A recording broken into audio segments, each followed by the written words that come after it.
What if someone could disappear in broad daylight after walking only a few hundred feet? No scream, no struggle, no witnesses. Just one ordinary walk through one of America's most visited national parks, followed by absolute silence. Thousands of people hike Yosemite every single day.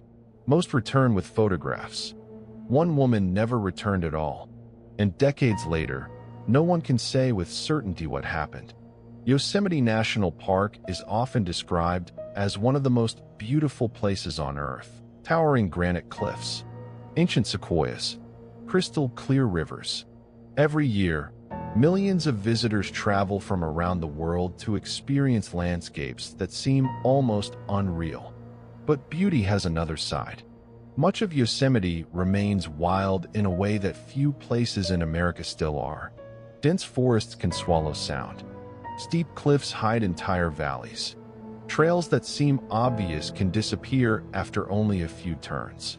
For experienced rangers, that wilderness is something to respect. For visitors, it's easy to underestimate. The woman at the center of this mystery wasn't looking for danger. She simply set out for what should have been a routine walk. The weather was calm. The trail was familiar. Nothing about the morning suggested it would become one of Yosemite's most enduring missing person cases. At first, nobody felt alarmed. People often separate for a few minutes on hiking trails. Someone stops to take a picture. Someone ties a boot. Someone lingers to admire a waterfall. Usually, they catch up. This time, she never did. When family members realized something was wrong, they searched the immediate area themselves. They called her name. They waited. They walked back along the trail. There was nothing. No response. No sign that she had simply wandered a little farther ahead. Park rangers were notified almost immediately. Within hours, a large-scale search operation was underway. Teams covered miles of forest. Dogs searched for scent. Helicopters scanned from above.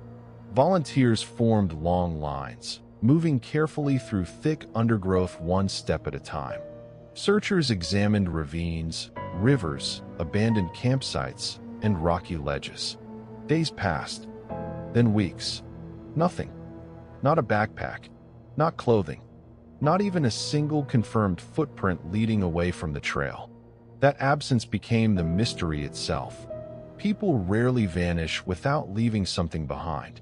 A snapped branch, a dropped water bottle, fresh tracks in soft dirt.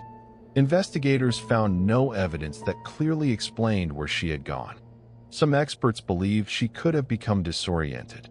It happens more often than many hikers realize. Studies of lost person behavior show that even experienced outdoors enthusiasts sometimes make unexpected decisions once they believe they're lost. Instead of staying on the trail, they may continue walking, convinced they're heading back towards safety. Each wrong turn carries them farther away. But that explanation raised difficult questions. Search teams covered an enormous area. If she had simply wandered off the trail, why wasn't she found? Others suggested an accidental fall. Yosemite's cliffs are unforgiving. A single misplaced step near unstable terrain can have devastating consequences. There are places where a person could fall hundreds of feet into areas hidden from view. Some locations remain incredibly difficult to access even today. Search teams cannot safely examine every crack, every ledge, or every hidden canyon. That possibility has never been completely ruled out. Still, many investigators noted something unusual. Extensive aerial searches revealed nothing that clearly supported such an accident. No visible belongings. No obvious evidence. Just more unanswered questions. Then another possibility entered the conversation. A far darker one. America's national parks are peaceful places, but they are not immune to crime. Over the years, assaults, robberies, and homicides have occurred inside park boundaries. They're rare, but rare does not mean impossible. Some researchers have questioned whether she could have encountered another person at exactly the wrong moment. Investigators examined available evidence, interviewed witnesses, and followed every credible lead they could identify. No suspect was ever identified.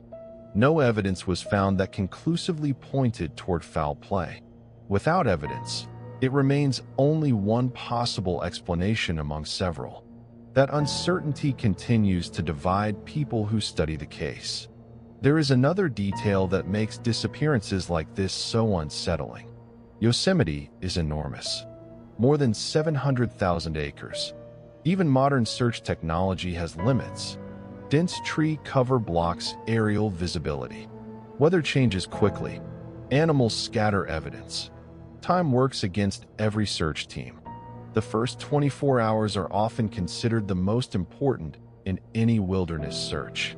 After that, every passing day reduces the chances of finding clear clues. Search and rescue professionals have repeatedly described wilderness investigations as races against nature itself. Nature rarely waits. It quietly reshapes everything. Months eventually became years. The official investigation slowed. Active searches ended. Files were archived. But families don't archive hope. For them, the mystery never really ends. Birthdays still arrive. Holidays still come. An empty chair remains empty. The hardest part is often not knowing. Grief eventually learns to live beside certainty. But uncertainty, it never settles. It simply follows you. There is one moment that investigators have quietly reflected on over the years.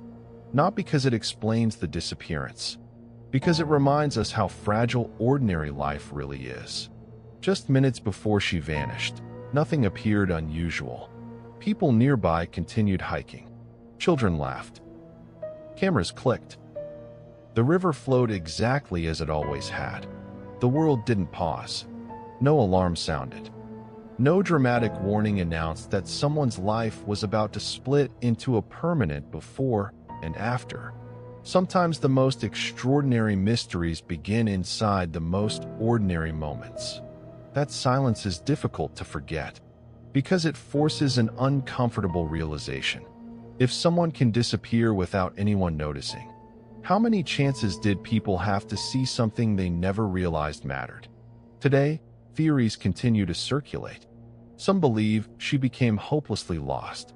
Others think an accident occurred in terrain still inaccessible today. A few remain convinced another person was involved. None of those possibilities has been proven, and that's exactly why the case refuses to disappear. Every explanation leaves another question behind. Perhaps that's what Yosemite does better than almost anywhere else. It reminds us that nature doesn't owe us answers. It simply exists. Beautiful, ancient, indifferent. Millions still walk those same trails every year.